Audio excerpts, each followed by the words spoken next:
No. Oh no, you can touch him, look. I thought you just said yes. None will touch him. Take forever, Neva.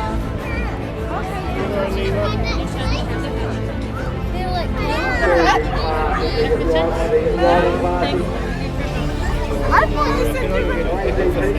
Yeah. Good boy. You changed your mind.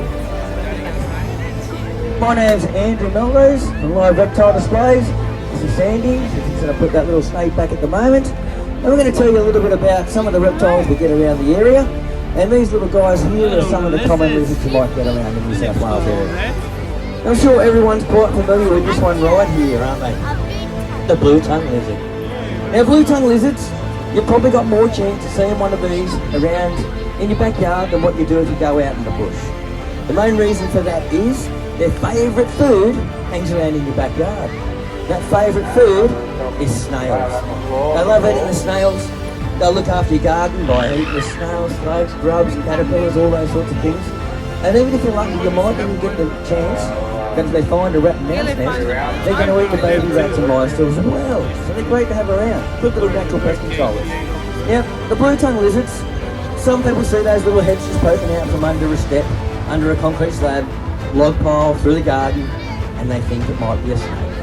I get a lot of people, I'm a snake catcher as well, and I get a lot of people ring me up telling me they got a big snake poking its head out from the steps. And then when they describe it, as soon as they describe it, I know exactly it's a blue-tongue lizard. I try to tell them it's okay, and they're going, all the time, they'll ring me up, I'm a professional, and I go, are you sure? Really? Looks like a snake to me.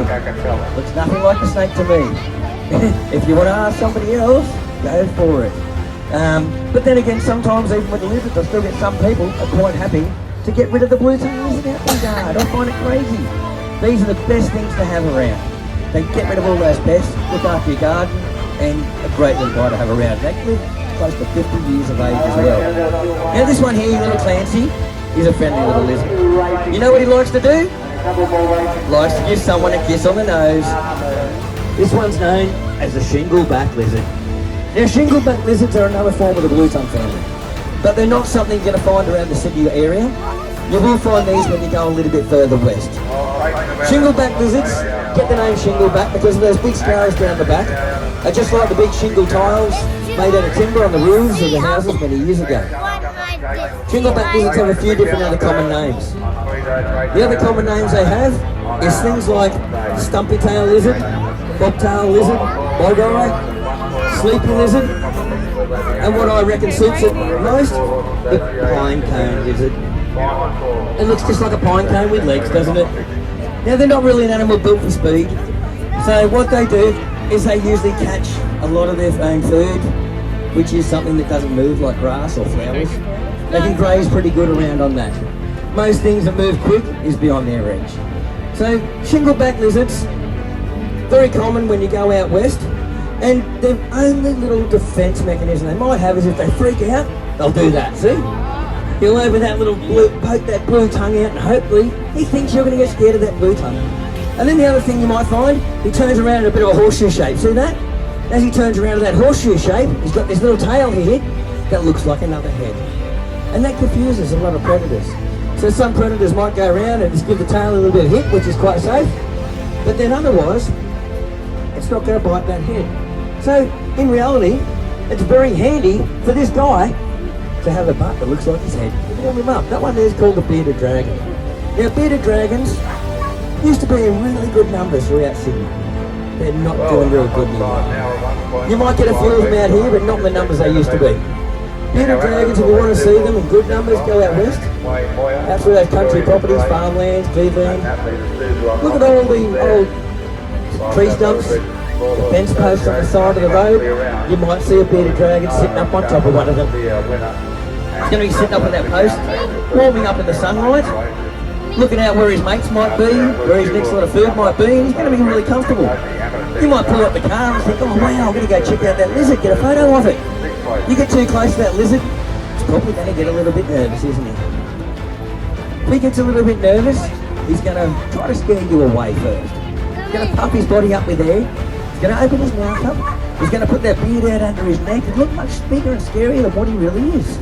So he's just going to hope that you go off somewhere, hide somewhere away from it and leave it alone. If you don't do that, he will. On the other hand here, we do have another lizard that's a little bit more dangerous. And that's one of these. Isn't that beautiful?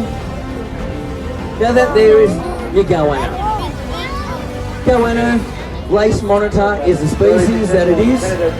And lace monitors are really cool, iconic lizards. We do get these around this area. Most of the ones we get around this area usually aren't that colour. The ones around here are usually more of a black, gunmetal grey, with the little lines and dots all over their backs. They've got those nice big sharp claws. Those big sharp claws are designed for climbing up trees, where they do most of their hunting. Most of their hunting is going to be things such as birds and possums in hollows and stuff like that. Another thing they love to eat, which is pretty gross, roadkill. They cruise along the sides of the highway sometimes. They come across an old kangaroo carcass that's been there for about a week in the sun.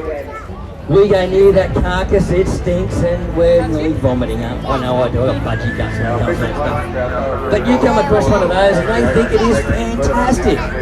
What they're going to do is going to get that full tongue, they hone in where it is, and then they get up to their claws, they rip it open, get their head right in, and then they'll start eating bits of rotten meat with maggots dripping off their chin. See all she wants to do there? She just wants to sit down in the sun. She's not worried about people or anything. She's got a very good personality.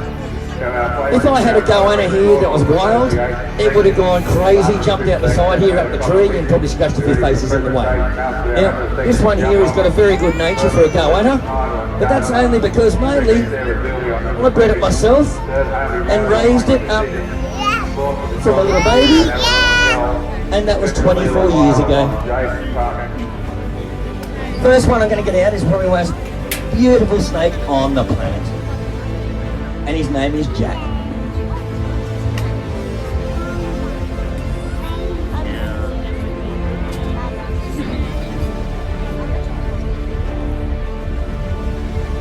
Now Jack's a lovely guy. I'm sure you'll all recognise exactly what he is when you see him. The red-bellied black snake. There we go. Red-bellied black snakes are a really cool looking iconic snake, aren't they? Oh, he's been a bit lazy, isn't he? Look at him just slowly getting his body over. As you can see, he likes to feed. He's a good little eater, loves to eat a lot, and he's got a bit of weight on him at the moment. Now, red-bellied black snakes, I'm not going to disregard the fact of their danger. They are highly venomous.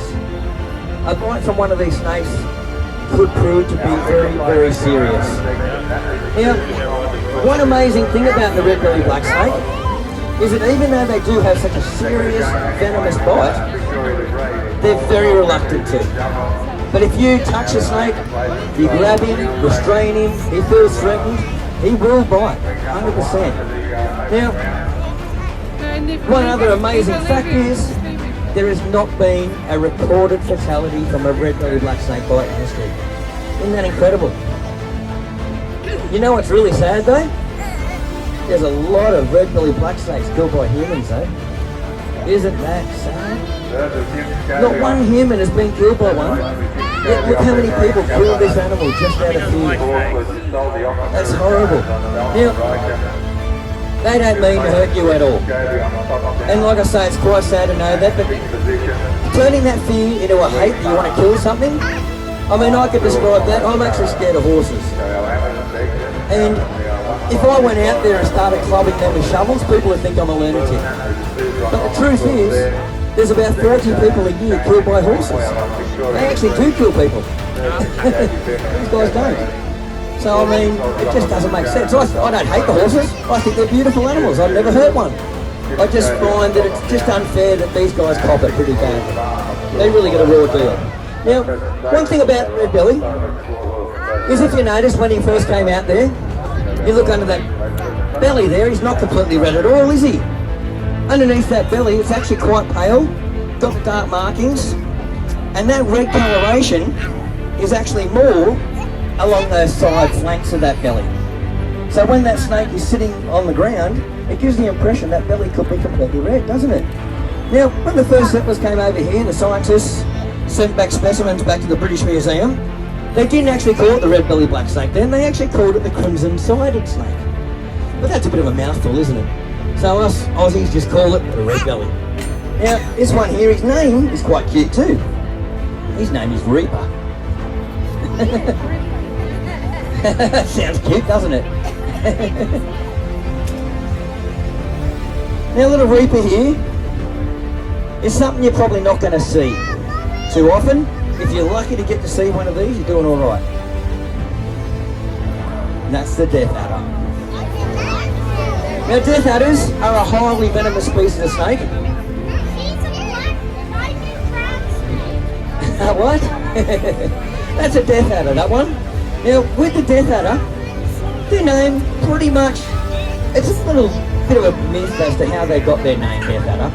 It all started off originally like these guys are very secretive snakes. And being very secretive, they like to hide in the leaf litter. And they are actually very common out there. The fact is they hide so well, you never know where they are, that people, if you ever gone bushwalking, you've got a property, you go out the bush, I reckon there's a very good chance you've walked within 1 to 2 metres of these snakes in your life. A lot of people here would have walked very close to these snakes in the wild and not ever realised it. They're not a snake that cruises out in the open, they don't expose themselves much, they sit there, hidden in the leaf litter, hoping no one ever sees them. Now if you look at this little tail tip on the back here, that little tail looks a little bit different to the rest of it. That little tail tip they use to pretend it's a worm. And as they go to pretend it's a worm, they stick that through the leaves, they wiggle it round. Any little bird, rodent, lizard nearby comes down and goes, oh cool, we're going to grab that little worm with them. Looks like a little lure, lures them straight into them. Look, as you can see, he's not an animal really built to be to go around chasing stuff, is he? So he's going to sit there and make the food come to him, but one advantage he does have, he's got the fastest strike lane than any snake we have. We can blink at 1/6 of a second. These guys can strike at 1/8. They can actually strike quicker than what we can blink. So when that little bird, might be a little fast little finch or something, comes straight down to grab that little worm, and that death adder strikes out so fast, grabs it, comes to the venom and then swallows it whole. Next one I got here is a lovely snake, and he's keen to come out. Look at him. He's moving around quite a bit already, isn't he? Look at that. Alright, this guy here is a lovely snake. He's got pretty good markings on him, he looks alright. But he's the 4th most venomous snake on the planet. There we go. That's your tiger snake. Eastern tiger snake. Highly venomous, like I mentioned, number 4 in the world. Now, tiger snakes are one of those snakes that can vary a real lot in their appearance. This one here has your obvious tiger bands, the little bands across the body all the way down.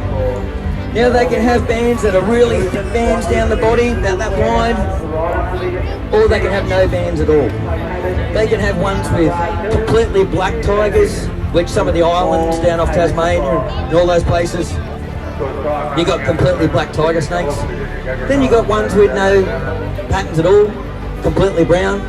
And some people might just think it's a brown snake if they didn't know that body structure of that snake.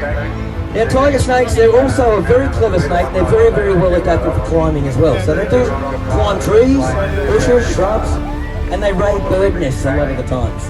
So they'll climb up through there, go through bird nests, eat little birds, and they love also their favourite swamps into cooler areas, in the swampy areas, like in frogs. Now they're found mainly in the cooler climate areas, such as places like Victoria, Tasmania, Southern Highlands, the Blue Mountains. Is the 2nd most venomous snake on the planet. This guy here is a bit unpredictable. He was alright this morning. Sandy's nervous. But he's alright. I reckon he'll just sit here today. He's got a very, very calm nature, but every now and then he can just go a little bit funny. He's a big boy, actually.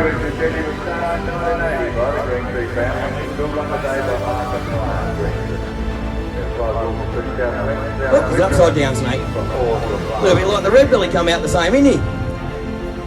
Everyone know what that is? Brown. Eastern brown snake. A lot of times people see a big brown snake and they go, oh, it's a king brown. We don't get king browns anywhere near Sydney. We only have the eastern brown. It's the only brown snake we get. And this snake here being the eastern brown, they're not even related to the king brown. A king brown is not even related to the brown snake family. It's not a nickname for a big brown snake, which a lot of people seem to believe. A mulga snake is a proper name for a king brown, and that is actually one of the species of black snakes in the black snake family, not the brown snake family. So it's very confusing for a lot of people. See how he's flattening out there at the moment? He's got that bit of sunlight. He's just charging his battery so that if I give him a hard time, he's going to smash me. he's looking pretty innocent right now, isn't he? But they can be quite a dangerous snake if you do the wrong thing by him. Now, one thing is this guy here has been handled quite a bit, so he's a little bit used to us. So he's not really standing up and trying to bite or anything like that. He's not even having to defend himself. He's been used to us for quite a while. But if you come across one of these in the wild, they will stand up their ground, generally advance towards you, want you to back up and get away and leave them alone. And if you don't do that, they will intently bite you. They can be quite a dangerous snake indeed. You see if I touch him, he's probably not going to be as happy. He just wants to lay in that sun, really, doesn't he? You see that little tongue going, very alert snake, looking around, tongue going, sniffing. He can smell where the other snakes were, he can smell all the things. But every now and then he might get the attention of a person. And this snake is actually big enough, if it really wanted to, it could launch up and hit over the side of this pit. But it's got a very good nature, so I know it won't do that. But if it made that move, I will grab it for you. I wouldn't let that happen. Now, I have had to do that in the past. Now, every now and then we do get the snakes, but he's starting to sit up a little bit more now. Get that little bit more aside, but he really just wants to stay in that sunlight, doesn't he? But if you do see any snakes out there, leave them alone. Like I said, they do not want to hurt you. They don't want to bite you. They don't want to chase you. They're actually very good to have around as good rodent control on a property. This little guy here, even though he's not a big fella, he wants to rip everyone's face off. And isn't he gorgeous? This little guy here is little Dundee's a baby saltwater crocodile.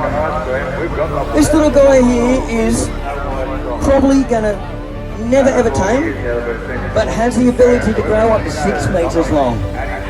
Now, a good sized adult crocodile would be the length from one side of this wall here to that side there.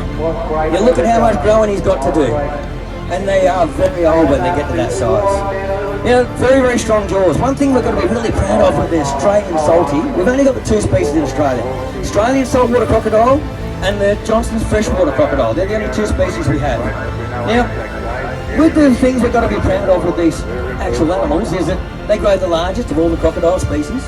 They're the most aggressive and most dangerous of all the crocodile species. I've worked with crocodiles for a long time. I've got long-term captive crocodiles. Not once ever have I had one tame. And then you look at an adult saltwater crocodile over 5 meters long. They've been recorded at 3,700 psi. That is strong enough to crush steel. They're incredibly strong animals. So even this little guy, at this size, probably has the same jaw pressure as a Labrador dog. He's got the ability to take your finger straight off. Amazing, isn't it? So I'm not going to let you pat his mouth, but he wants to have a pat of his back. Awesome.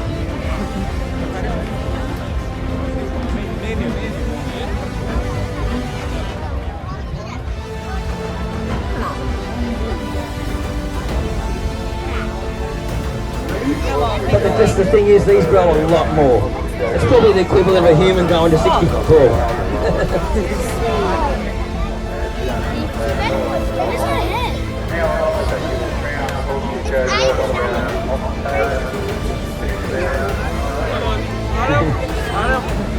Okay, I'm pretty much up to where I started.